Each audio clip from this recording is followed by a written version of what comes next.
go on record and say this.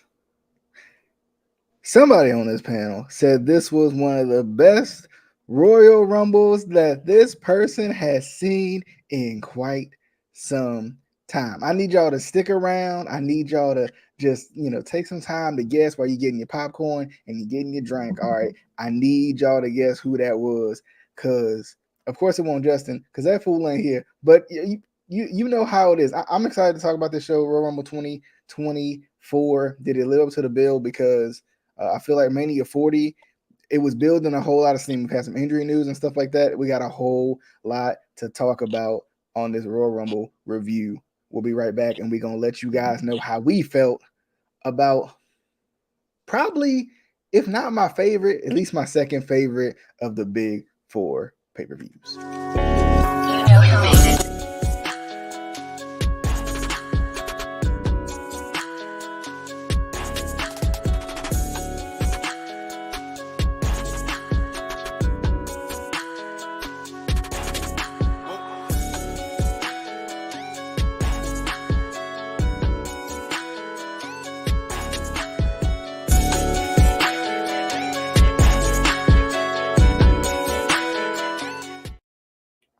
All right, welcome in to the Instant Classic Wrestling Podcast, the only podcast that is always, and I, DJ means always, and Casey means always, and Instant Classic. We back at it once again, talking about this Royal Rumble 2024. Overall thoughts, let's jump right into it. Overall thoughts for me, I thought it was pretty darn good. I liked, I told Casey this, I felt like the men's rumble wasn't necessarily like full of these crazy surprises, but I wasn't underwhelmed by it either. And the women's rumble had so many surprises. There was only one surprise that was missing that would have completely completed exactly what I would have wanted out of this show. For the rest of the matches on the card, there was only two more. I thought they were good. I enjoyed them. They weren't too long, nothing too crazy. Like they felt like they flowed into the show very, very good, and they didn't try to stuff too much into the show. Don't get me wrong. I would have loved to see Gunther defend the title or maybe a tag team title match or something like that. But sometimes it's nice to have a pay per view that's just we got this match, and the two Rumble matches, and that's it. I think we missed that a little bit as of late, especially with the advent of the network and everything too. When kind of pay per view stopped those cutoff times, I feel like we've gotten into longer and longer pay-per-views, and this was a nice it still was pretty long, I feel like. I mean, it still didn't end to like 12-ish or something like that, but it didn't feel horribly long to me. But Casey, what was your overall thoughts on the Royal Rumble pay-per-view? Yeah, I had to think for a second when you said other than the two Rumble matches, there was only two matches, and I was like, wow, you're right. There was only two matches, and the show was filled. Like there wasn't any empty space. They didn't have any like backstage segments that were unnecessary. That like there was not. It just was a full show, and you know it didn't get boring. It didn't die down. It kept going. I think for me, this was one of my I would say like of the modern, Royal Rumbles, I would say this was probably my favorite.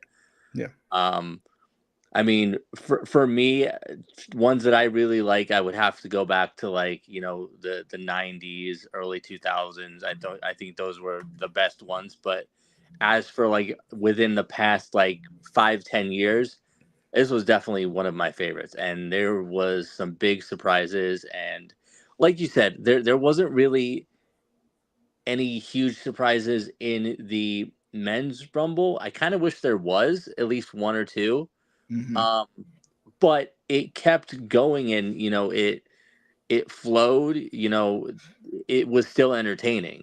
Yeah. Well, also, Casey, too, another thing that I loved was I loved that there weren't any like it did like kind of like you said, like the show flowed almost perfectly.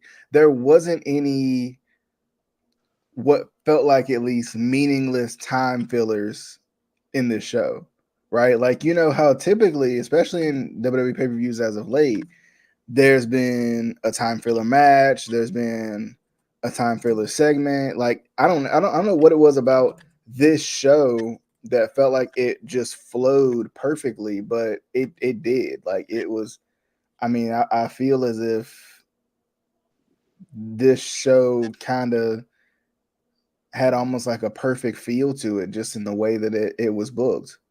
Because both of the Mania matches went about the same time. They both were around about the same time, and the matches in between were about the same time.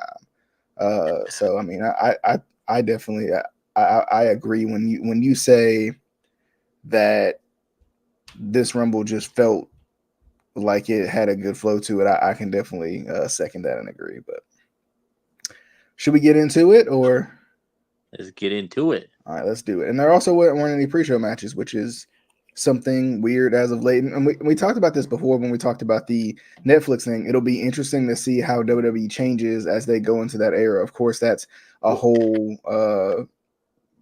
almost a year from now, but still it'll be interesting to see what happens, as they go along. The other thing that was looming, I don't want to talk too much about the allegation, the lawsuit and whatnot. But I do think it was possible that could have led this show to be a letdown, and I am proud of WWE for not letting that make this a show of disappointment.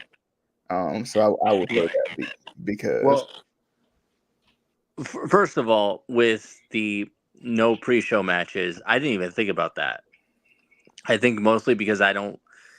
You watch more of the pre-show stuff than I do, and you are usually more into the pre-show matches than I am. And I think we both usually agree that the matches that are on the pre-show should just be on the main pay-per-view. So the fact that there was no pre-show matches, we don't have that issue to complain about. It was fine. I think you at the end of the day, you only needed the two Rumble matches and the two other matches, and it was a perfect pay per view, perfect format. As for the thing with Vince McMahon, we could obviously probably do another a video because people are talking about that. That's something that we could do a video this week. We could do a video next week, and it's still going to be you know a hot topic. yeah, Um, well, and feel free, because of course I post the in betweens of these videos. So if you have anything to say about it, I mean, feel free to, so it doesn't get pushed off to next week. I mean, I almost think we need to do a separate video because there's so much Yeah. there. If you and I know Adam and I sent you videos and links and stuff like that. There was a lot that allegedly happened. That part of it I don't even want to talk about because it's so hard to like fathom. You Mm-hmm. know. Um, One thing I will say is one of the reporters in the after show press conference asked Triple H about the allegations, right? Yeah. And he kind of put it to the side and talked about how, we have a great pay-per-view. We're trying to he basically, you know, said, "Hey, we're trying to focus on like the show. We're trying to focus on other things," which I think was a good answer. You know what I mean? I think if you are a part of the media and you want to ask about the allegations, I don't think it's the right time to ask during the Royal Rumble press conference. That should be about the Rumble. I think if you want to ask WWE or somebody in WWE about the allegations, there are avenues for the press to contact WWE. I Mm-hmm. think that I think Triple H answered it the best way he could. If it was another person in another promotion, I don't think they would have handled it as well. I'm not going Yeah. to name names or name promotions. Um, but yeah, I I'm again, like you said, I'm just glad that that didn't oversight, the pay-per-view. Yeah. The only weird thing was Slim Jim said that they were, you know, taking away their sponsorship, and then all of a sudden decided not to, because they still showed the Slim Jims and they still showed the fans in the crowd with the Slim Jims and the Slim Jim T-shirts and stuff. So I was like, what was that all about? I don't understand it. I mean, unless Yeah. it's just at the end of the day, money's money. Yeah. It makes me wonder though too, like with that type of stuff, and I'm sure we'll get into it on a whole nother video, but it just a quick thought on it in terms of the sponsorship aspect of it. It it makes me wonder. At first I thought maybe it was an error, like, maybe the break was still in kind of the bin of commercial breaks and it just happened to play or whatever. Right. But the other thing was, because I was surprised by the Slim Jim aspect of it. But it makes me wonder too, as a sponsor of WWE, right? Do, now, I'm trying to think of what Vince's role was at this time. I know he was technically with TKO, but he wasn't as much in a role as, like, in terms of the creative product or in terms of really anything. It felt like with WWE, like he had kind of almost gotten a demotion when TKO had signed them over. So also my other wonder is, was Slim Jim thinking knee jerk reaction? He's big within the company. We got to take this away. And then got to thinking about it. Well, he's not really as involved. So maybe maybe we should not pull this sponsorship. So I mean, it just makes you wonder. Right. The timing of that coming out too was interesting. And the other thing that I had been thinking about, like, all week, or at least since these allegations came out, and there were more allegations before this. This isn't the only allegations. This is just kind of the cherry on top, with all the details that are coming out. But and I almost found it funny, not funny, but the fact that for decades people have tried to take Vince McMahon down and take the WWE down. Obviously, this isn't taking WWE down because they're not just WWE anymore. They're also partially owned by TKO or whatever. But the fact that people have tried to take Vince McMahon down for decades, and this basically himself is what took him down. His own actions are what took him down. It wasn't WCW. It wasn't the territories. It wasn't W or TNA, AEW. It was Vince himself that kind of took himself down, which I kind of thought was funny and kind of interesting at the same time. As that's just the wrong time to say Vince screwed Vince. Anywho, into the women's Royal Rumble match. That'll definitely be a topic we'll have on the show very, very soon. But to the women's Royal Rumble match that started with Naomi and Natalia, which is interesting. Natalia started first, which everybody was excited about. And then Naomi came out, which was interesting because I know Justin and I talked about it. I felt like it was almost a definite Naomi was coming, because with Naomi, she had just lost the TNA Knockouts Championship to Jordynne Grace, and I was like, okay, this sets up for her to go back to WWE, and probably have some sort of moment with her and Sasha too, because I was like, there's no way you're gonna tell me that WWE got CM Punk back and they can't get Sasha back. This is me thinking before the match even started, leading up to the match. So I was excited to see Naomi. I thought that was awesome. She lasted a long time in the Rumble. Her and Bayley lasted almost to the end, pretty much. Bayley, of course, to the end, but Naomi close to the end. Lasting over an hour. So that was cool. The first surprise, okay, not the first surprise, but second surprise of the match was Jordynne Grace coming out with the TNA Knockouts Championship, which I love that they do. Weirdly, they only do it in the women's match. I don't know if that's just the Knockouts women's deal they have or something, but oddly enough, they only tend to do it in the women's match, which is interesting. But Jordan Grace was a really, like, when I tell you a like, oh my goodness, for like, oh really type surprise. Like that's what Jordan Grace was to me, because I did not expect, they did it, what was it, last year with Mickie James, I think. And of course she has some history, with WWE, so it makes you think like, well, they'll go with Mickie James. That makes sense, right? She's got history, she's a legend. But for Jordan Grace to be, I don't want to say, I mean, you probably could say a homegrown TNA talent or Impact Wrestling talent, I guess you could say. For her to be kind of a homegrown TNA talent, it's amazing to see her get an opportunity in WWE as the TNA Knockouts champion. I thought that was awesome. And just really quick to piggyback off of that, because Adam and I had talked about it a little bit Saturday night.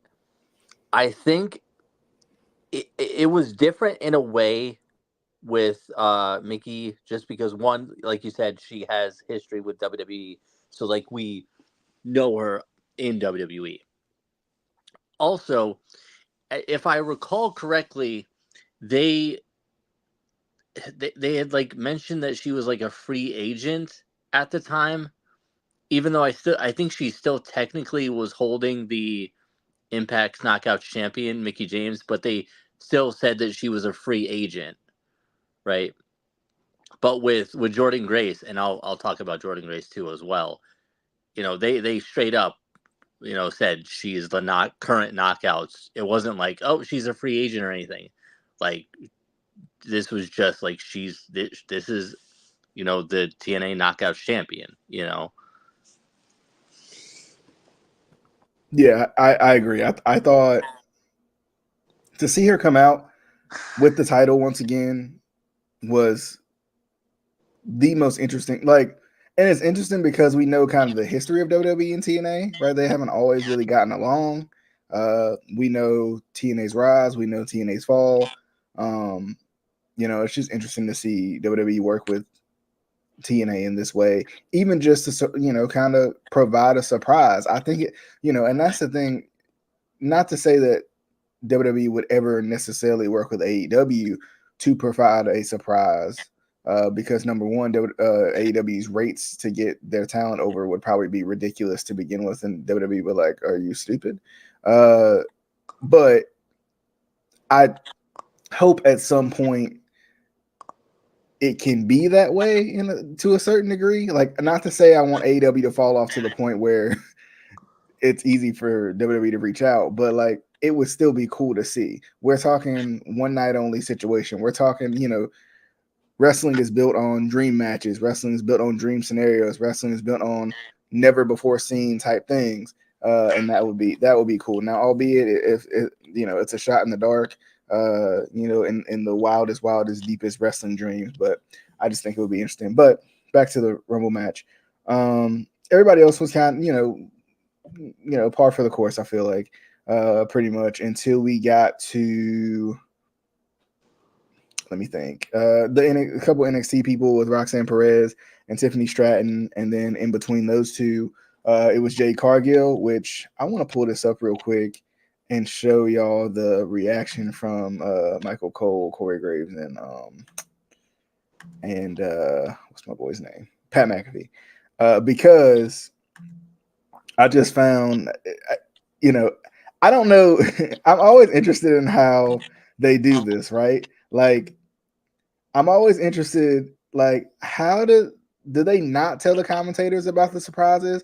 Or like, and maybe CaseE, I don't know, but like, do they not tell the commentators who's coming out next in the Rumble all the time? I just feel like this is a very authentic reaction, it feels like. There are some times where they could. Yeah. There's been certain surprises where, people really didn't know. So maybe they didn't tell them. I don't know. Yeah. I mean, it feels like an organic reaction. I'm not saying Right. it is. I'm sure Michael Cole was as much of a professional to be able to fake a reaction like this. Don't get me wrong, uh, but it's just interesting. I like to see it. I love when they show the commentators, especially during moments that may take them by surprise, possibly, and how all three of them reacted collectively. I think just puts the icing on the cake in this one. But I just thought it was cool. Um, I think if I was booking the show or the promoter, and you had like a big, surprise like that, I maybe wouldn't tell the announce team, just because I think that natural reaction could then carry over to the reaction of the fans yeah, watching. Because we do, as much as we try to deny it sometimes, we do feed off of the commentary team, how they put people over or don't put people over, how they react to things. It really does carry over to the fans. yeah, yeah. I definitely agree. And then Jade Cargill coming in, to me, I don't know why I was so oblivious, right? I felt honestly when Jade Cargill came out, I was like, oh my goodness, this is awesome, right? But at the same time, I'm like, why didn't I think of Jade Cargill this whole time? Like, I just didn't. I don't know. I think Justin had brought up that she was, or maybe it was you, I can't remember, but one of you had brought up that she was going through something personal to maybe where she wouldn't be able to make the Rumble or something like that. I don't remember. Or she had been kind of, her debut had been pushed back. But to see her come out, I thought was amazing. I thought, I mean, even just the aesthetic of what she looks like just just makes you like kind of awe inspired a little bit. Like you're like, this girl looks ridiculous. Like she looks like she'd compete with anybody, even if she might not necessarily even be ready yet. Like, but it was awesome. Like the pop she got, how she was in the ring, I thought was great too. I mean, I'm excited to see what they do with her as she goes along. Um, it was just interesting to see, uh, you know, for her to get to the top three as well. Like, it was. I mean, that was a great surprise. Like, I'm just gonna be honest, that was great. And then for Bailey to end up winning by getting rid of Liv Morgan, who ended up coming in 30. I feel sorry for Liv Morgan a little bit because, I mean, I don't know how many people were expecting Sasha to come out at 30. You wait all the way to the end of the match, and you're like, I mean, and I don't know. And maybe this is just a me thing. Maybe it was just me thinking they got Punk. Shouldn't be that hard to get Sasha at this point. Um, I mean, Naomi's back, and Naomi's good friends with Sasha, so this shouldn't be this difficult. But it didn't happen, and it's fine, it's whatever. But I kind of felt for Liv a little bit, right? Like I felt for Liv a little bit because I think she was overshadowed by people's expectations, including my own. But she looked good in the Rumble. But glad she's back anyway. But yeah, Bailey won. I'm excited because, of course, it's going to set up Bailey and Io Sky. We know where this is going, the old evolution aspect of things, but from way back when with Batista and them. So it'll be fun. Casey, what was your thoughts on the Women's Rumble? Again, I thought the women's rumble was great. Big surprise having Naomi return. Um, and the fact that and this was way before, this was before Jordan came out, so I wasn't even thinking about that. Like that was the big surprise. But anyway, Naomi coming out and Michael Cole mentioning that she was a former NXT women or knockout champion. I was like, whoa, wait, because they don't mention other companies in WWE. Like that never happens. So that was kind of a surprise. I mean, I think they did with Mickey James when she came back. They said that she had been to like Impact or whatever, or been a former Impact knockout champion. But the fact that they mentioned it with Naomi was kind of like threw me off for a second, you know. Um, and then when Jordan Grace came out, I was like, that was an authentic reaction for me. My jaw literally dropped. Because and I think a lot of like the younger fans don't realize that WWE used to work with other companies, and they used to have wrestlers from other companies in the Rumble. They would have guys from New Japan. They would have guys from AAA. They would have guys from all these other companies in Japan, Mexico, overseas, because they had working relationships with those companies. So with the fact that Jordan Grace was in the WWE Royal Rumble, the Women's Royal Rumble, I'm hoping that this does open the door to WWE starting to work in some capacity with other companies, because I think it only helps both parties. It gets it'll get people that maybe haven't watched WWE in a while back, and then it'll get people that maybe haven't seen wrestlers like Jordan Grace or whoever you bring in to look, okay, maybe let's go check out this company. Also, hopefully for people like Jordan Grace, this shows WWE what they can do, especially in front of a massive pay-per-view crowd like that. And maybe, whenever Jordan's contract runs out with Impact or TNA now, maybe they'll sign her. I'm still surprised they've never given her an opportunity, and maybe they've given her developmental. I don't know, but she, she's so good. I would there were so many matches just I was thinking in my head that she could have in WWE. Well, Not Casey, I want to say too, I wish we would have kind of got the face off with her, Jade, and I think there were a couple of, right, and I know you don't want to give her too much shine or whatever, but I guess, but I mean, I would have loved to see her, Bianca, and Jade just stare at each other, right. just because they're three of the strongest women in WWE. But also, I was a little surprised they didn't have her do something with Nia Jax or Piper Niven to kind of show off her strength or something. But Right. I mean, like I said, I would love to see her have matches with Natalia, Ivy Nile, Bianca Belair, Jade Cargill. Um, there was a little, they did a little spot with Jordan and Ivy Nile, and I was like, they need to be a tag team. Like those two would be a great tag team, I think. Um, I kind of wished that they had Jordan Grace make it to the final four. I mean, I know why. Obviously, they weren't sure how her reaction would be, or how the fans' reaction to her would be. Um, but I think that would have been great if if somebody from Impact was in the Women's Royal Rumble and made it to the final four. Obviously, not going to win, but just that. Oh my God! This person from outside WWE came in and almost went all the way. What's I think that would have been a huge reaction from the crowd. Um, uh, I also was really impressed with Indy Hartwell. Um, for some reason, I feel like I haven't seen her really work before.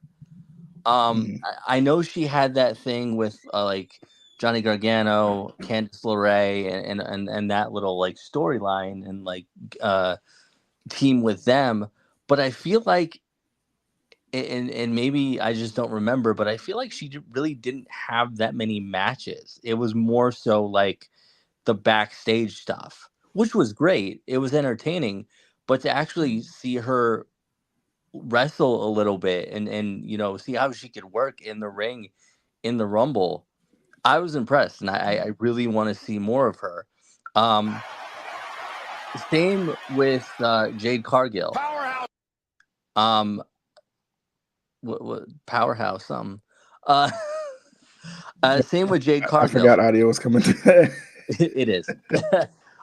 Same with Jade Cargill. Again, and this is partially because I don't really watch AEW, but I hadn't really. I knew she was this big, powerful woman, but I feel like, and I think we talked about this a little bit in the past, where they didn't push her right, or they didn't use her well in AEW. I don't think we really got to see her personality and kind of what she could really do. And I think WWE, just from right out of the gate, they booked her like a monster. They booked her like a champion. If she walked into the next pay-per-view challenging for one of the women's championships, I would, yeah, I'd be right along with it, and it would be believable that she could win, just with the way that they kind of booked her and presented her. Um, as for like later in the match, I I we I was kind of thinking of what like, and I kind of would like to hear your thoughts on it. But my final four I would have liked to have seen would have been Bailey, Becky, Jordan, and Jade, because obviously then you have like Bailey and Becky could be the final two, like they were, and still have Bailey win. But then you have, again, like I said, Jordan Grace, who is the outsider, make it to the final four. Then the fans are like, wait a minute, who is this? Like, we want to see more of her. Like, please, Yeah. do more with Impact. But then also you have Jade Cargill in the final four. And it's like, okay, she's a real competitor. We want to see more of her too.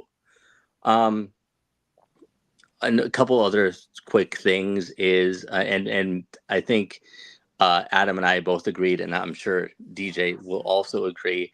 They need to push Shayna Baszler and Mia Yim, or Mai Chin, whatever her name is now. Though they are so good, and we've been saying it for so long. Yep. I hope that this change with WWE gives them a push that they deserve, because those two absolutely deserve a good push. Can Um, and if I can butt in real yeah, quick, yeah, my I almost feel like I love that Bailey won the match because Bailey is super talented, right? right, But this is the perfect way to me. I mean, you have already a storyline already ready for Bailey and Io Sky, right?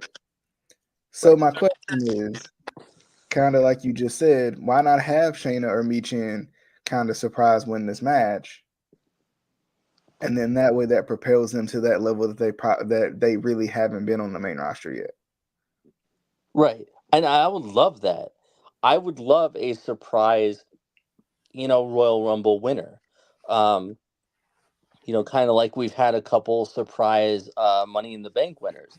I think that really, first of all, it's a surprise to the fans, but then it pushes that person and gives them the opportunity to, sink or swim. And I would have loved to see that. Uh, the other thing I was going to say is, with Liv coming out at 30, um, I love Liv. I do.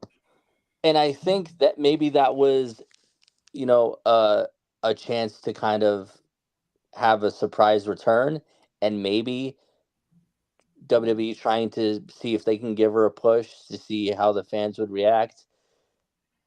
The only problem is, and again, I love Liv, but they've never booked her well.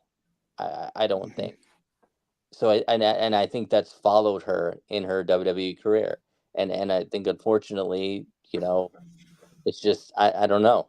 I love her, but we knew she wasn't going to win. It was just kind of a surprise return, and she did well in the match. You know what I mean? She's Yeah. not bad. It's Yeah. just she doesn't have that star power that a lot of the others do. Um, Hmm. and then one of my favorite one of my favorite parts of the entire match was the national treasure, our truth, coming out Oh yeah.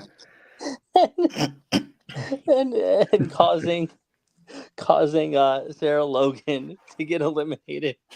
And then she tries to go after him, and you see the two referees holding her back in the background. I love that man. I love. If they ever get rid of him, they're bankrupting that company. I swear. Yeah. And I just think he does like the comedic stuff so well. Yeah. Like, it's like sometimes you like that comedic stuff happens and you're just like, get this off my screen. But every time you see R-Truth, like you just can't help it. But but shout out to good old Emelina. Casey, I don't know if you can see the comment, but she was basically saying that she can hear you yelling "DJ Mama" in your voice, so in her head. So Oh, just so you know. do you want me to yell it on the show, Emma?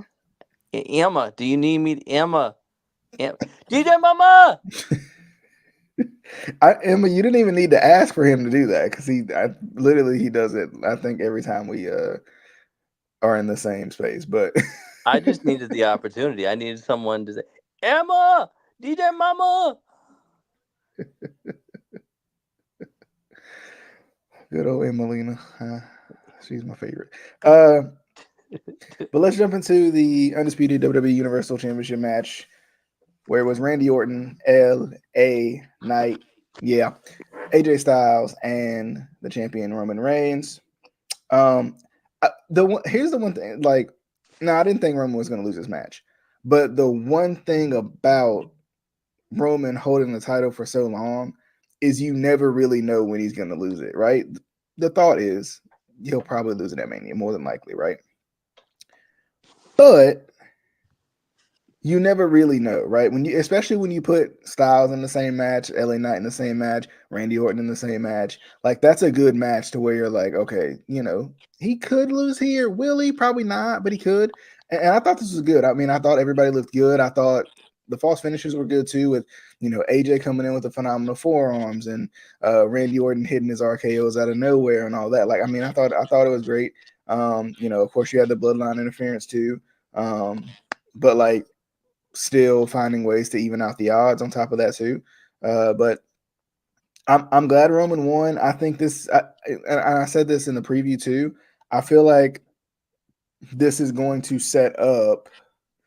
I feel like this is going to set up AJ Styles doing something with probably like LA Knight more than likely. I feel like I wonder what Randy's going to do at Mania now that he's back. So that's another one too. Like honestly, they could probably do a triple threat between the three and figure out something too. But we'll see what they do. But Reigns retained. I think he should, and we'll see what happens. I know they're semi pushing Rhodes to go after Rollins, but I don't think it's going to happen. I don't think it's going to happen. Casey, what was your thoughts on the Universal title match? So going into this, I know there was all like the rumors that we're gonna have Rock versus Roman at WrestleMania, which I didn't think was gonna happen realistically.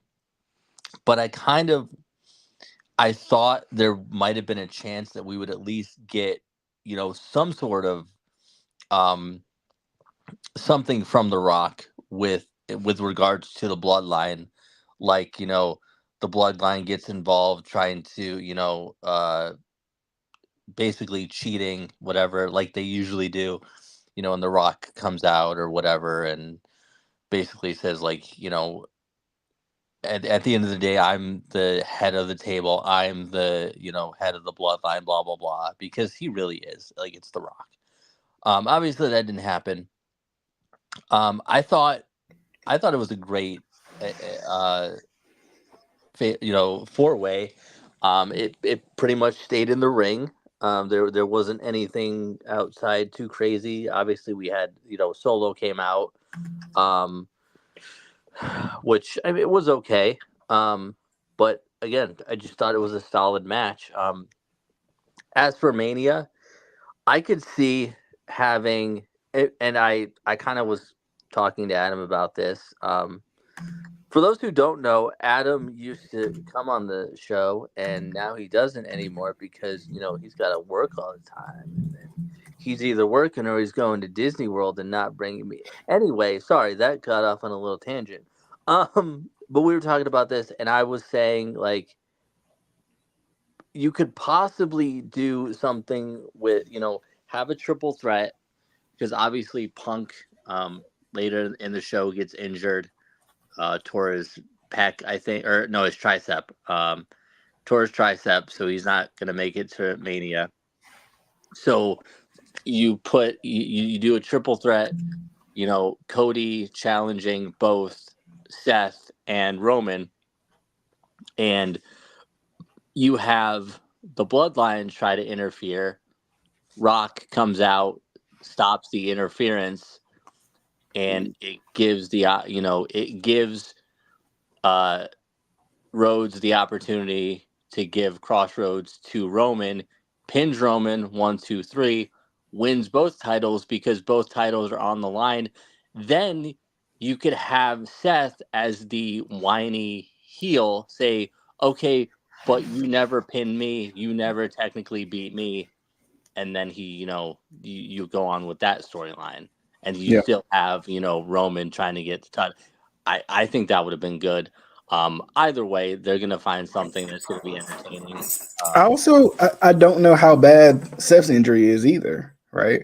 Like you talk about injuries at the wrong time, WWE is hitting all of them right now. Right. So you don't know how bad his injury is because obviously, I mean, you know how Seth is. He's a friggin' workhorse. He would have been wrestling if it wasn't that bad or wasn't that serious. He would have obviously had a match at Rumble. Right. But you know, Yeah, I don't know how serious his injury is. Hope it would seem like he's getting towards being healed or towards healing. Maybe they just didn't want to put him in a match just in case. hmm I don't know. okay. Logan Paul versus Kevin Owens. Logan Paul retains the United States Championship. I like Logan Paul a lot. It's funny. I was talking to a friend of mine at work, and he was like, "I'm really impressed by Logan Paul," and I'm like, "Yeah, he's been you know surprisingly good since pretty much he first started." And I think especially as a heel, I think it's almost like the perfect storm for him, right? Because he can be talkative, he can be a jerk, he can be a prick. Um, sorry, Logan, he can be himself, right? And you can believe every second of it, and then he can go out and impress you in the ring and be like, this is what I do, that's what I do, like he can do all that. So I thought it was great, and I think Kevin Owens is a good opponent for him because of course we all know Kevin Owens is one of the best workers in the company too. So I'll be interested to see if they run this one back at Mania, to be honest.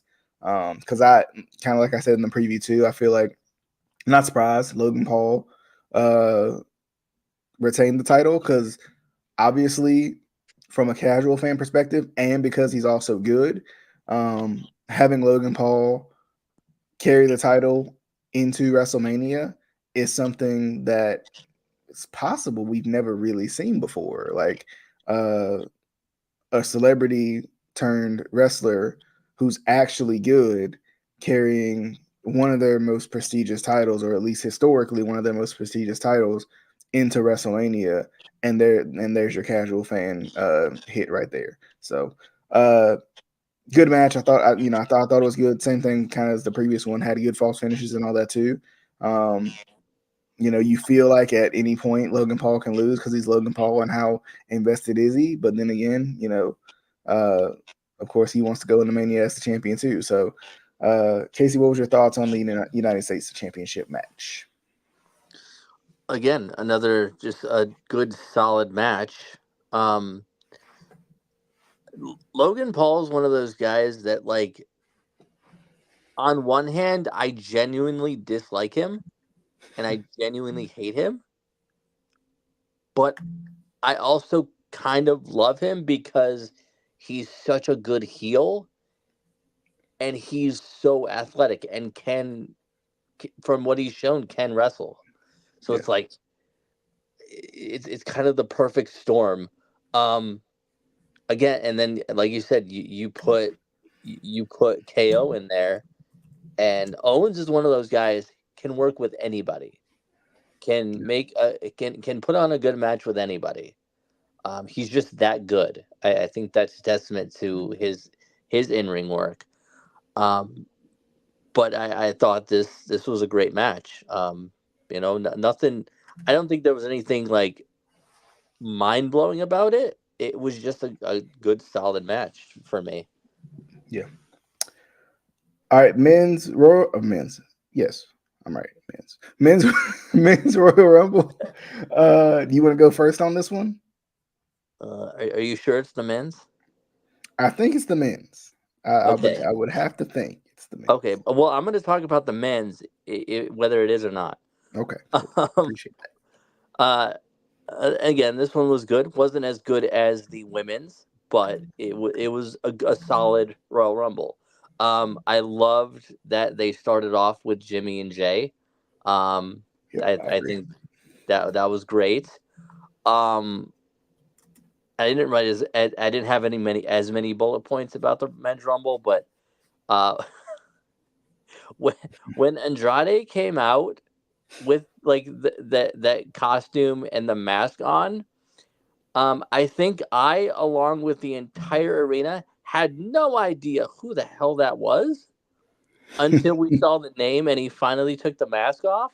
Yeah. Like, if you're gonna have a big return like that, maybe make yourself recognizable to an extent, because we had no idea who that was. Yeah. Absolutely no idea.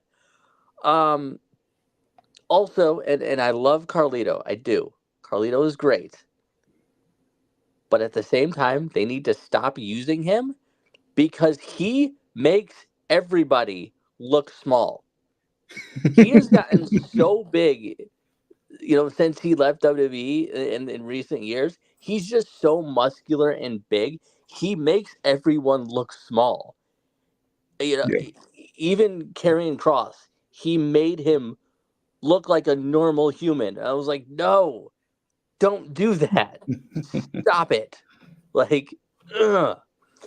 Um, then Austin Theory came in and did one of the most insane moves I've ever seen on Carmelo Hayes.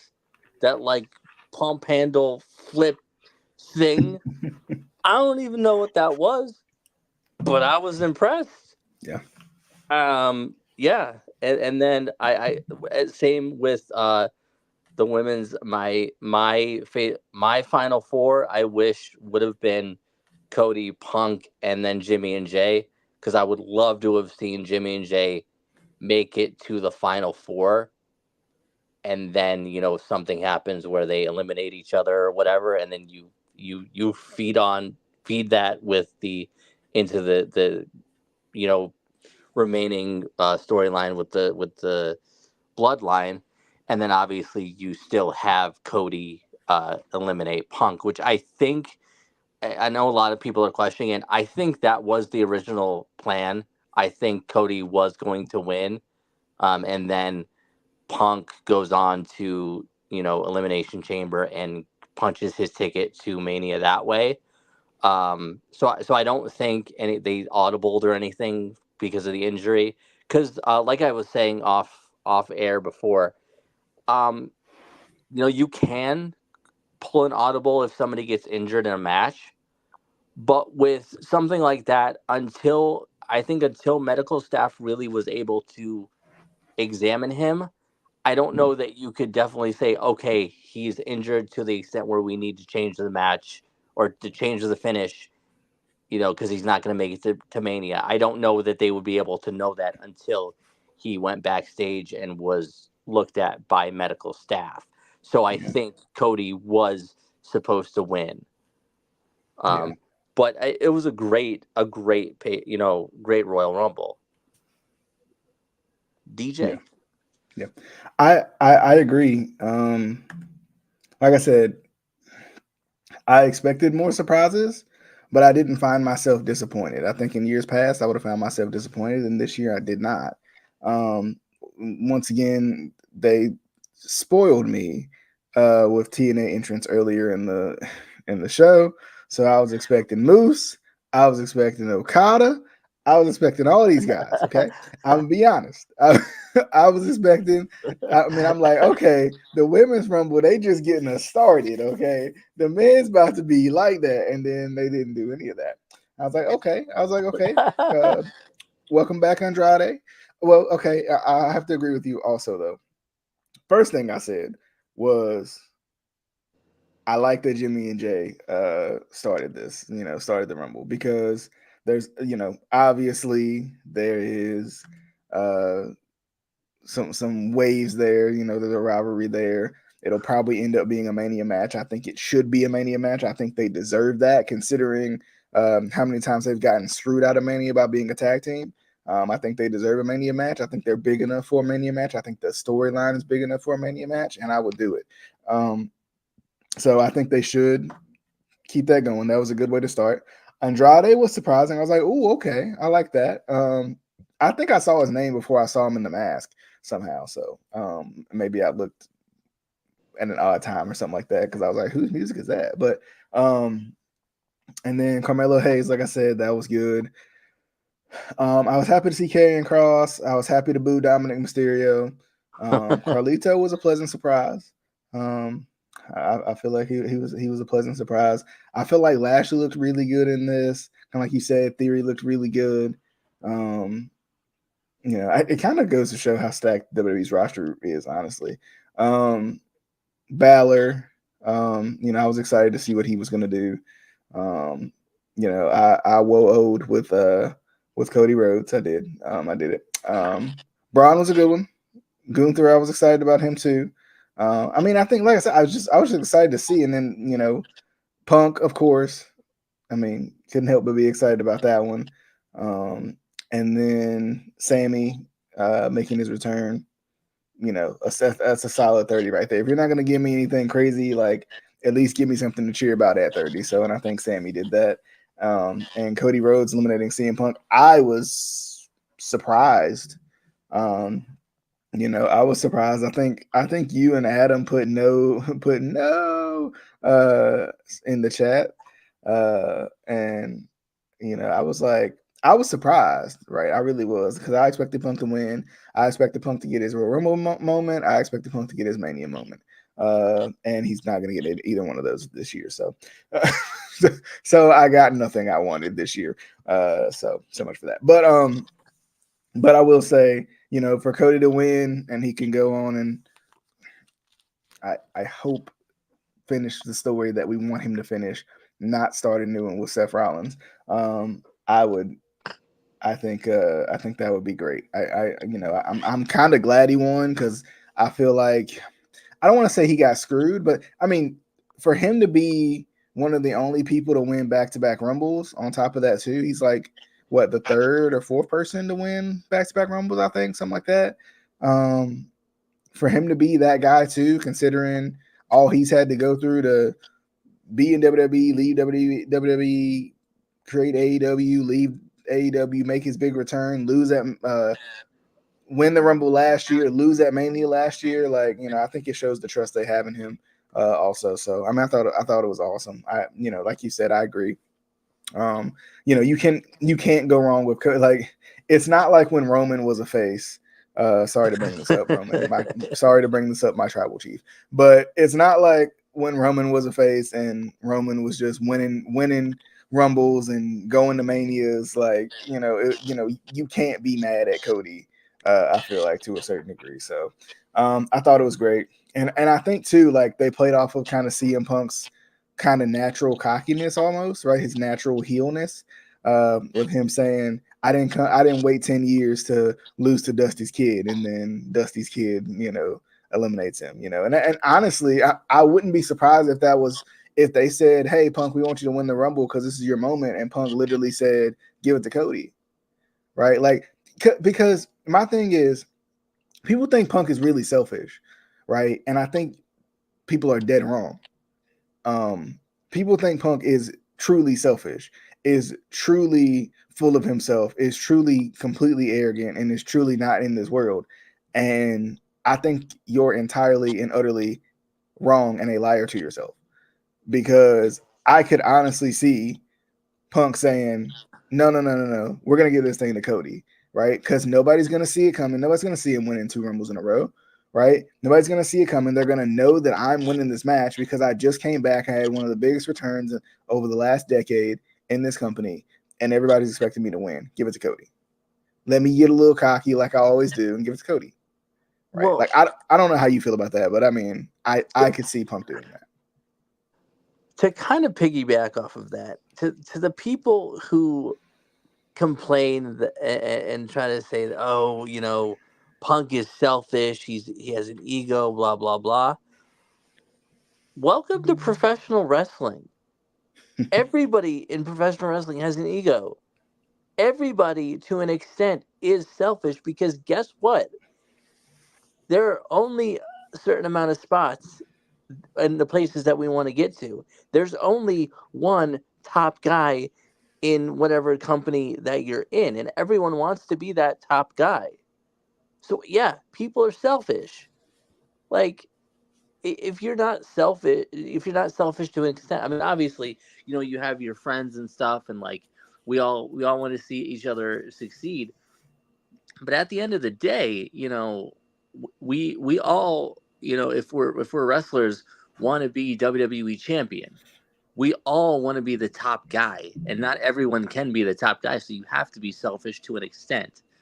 Um, and like I said, professional wrestling is chock full of egos. Mm-hmm. If you think so and so doesn't have an ego, so that makes them a better person. Guess what? Yes, they do. Everyone has an ego. Yep. Uh, I People who complain, make that complaint about Punk, don't understand how professional wrestling works. They don't. Yeah, I agree. I definitely agree. Casey, you got any final thoughts before we leave the good people? A genuinely good pay-per-view. I watched it again, and I popped a second time, like when, especially with the Jordan Grace thing. Yeah. It has to be really good to make me pop for the same thing twice. Like, Mm-hmm. and I genuinely hope that this is the start of hopefully WWE to an extent working with other companies, even if it's just Impact.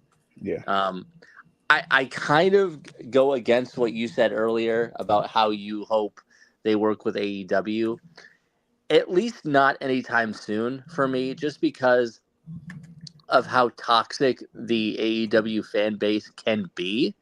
I Mm-hmm. think that would only give them or make them think that they have fuel, or ammo against WWE, because they'll be like, if that were to happen, they'd be like, oh, WWE is so desperate they needed AEW stars to come over. Like, no, Yeah. no, but that's how they would react. That's how they would think, you know. Yep. That is true.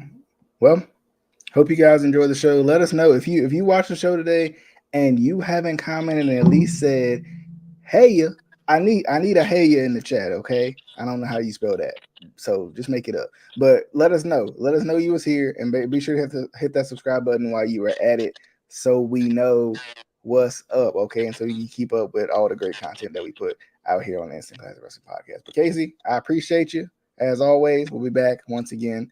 Uh, and remember, the Instant Classic Wrestling Podcast is on all major podcasting platforms, so you can take us with you on the road. You can take us with you. All right, you can take us with you. What about on a plane or like a boat? Well, on the plane they got the airplane mode, so technically, you could download the show and then take us with you. So you got that. There's always options. Okay. What There's, about a boat? there's What on about the a train? boat. On the boat, you'd be good. On the train, you'd be good. Right. As long as Okay. you got data, you'd be good. What about a horse? Like horseback? You could maybe even like plug it into the horse, and plug to the Don't horse's plug ears things or into something. horses. But Don't do that. Don't listen to him. anywho, That's animal abuse. Don't do that. anywho, we're gonna get on out of here. We definitely hope you guys enjoyed the show. This has been the Instant Classic Wrestling Pop. The what? Sorry, this has been the Instant Classic Wrestling Podcast, the only podcast that is always, and I mean always, instant classic. Hey ya.